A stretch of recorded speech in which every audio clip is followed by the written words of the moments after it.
The Romans' war campaign through Europe has been going well for the past few months, and they have reached the border of the next barbarian tribe.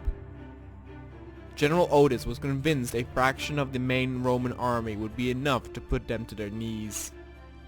He told his men to stand fast as he saw an omen from the gods which assured them victory. The barbarians were unorganized and lacked proper military combat training. Their equipment was inferior, and some groups even traversed the cold weather without clothes to intimidate the enemy. But intimidate it did not, as it was merely seen as primitive barbarian customs by the self-proclaimed superior Romans.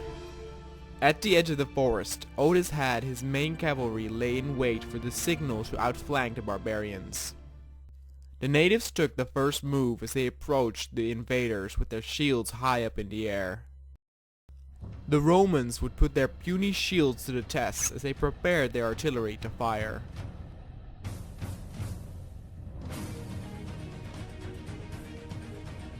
The first lives of the battle were claimed as the barbarians got smashed and wiped out by incoming projectiles. They drew closer and closer, nearly entering firing distance of the archers. The cavalry was also on the move as they headed to position. The order was given to draw and fire on the approaching horde.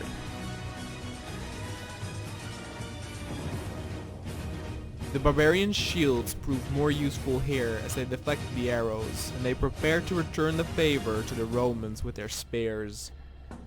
But the Roman infantry was one step ahead as they too threw spears their way.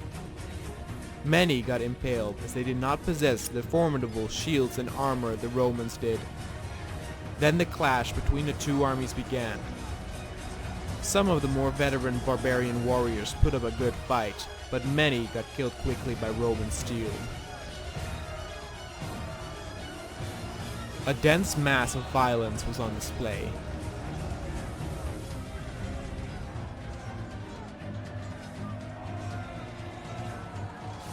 Every now and then a Roman soldier got surrounded and killed.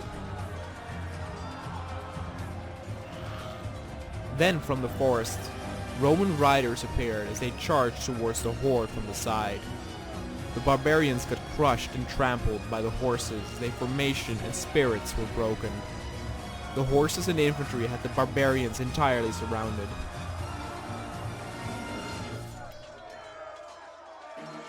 Some of them still fought valiantly, but their reach was simply too short to do any damage to the horse units.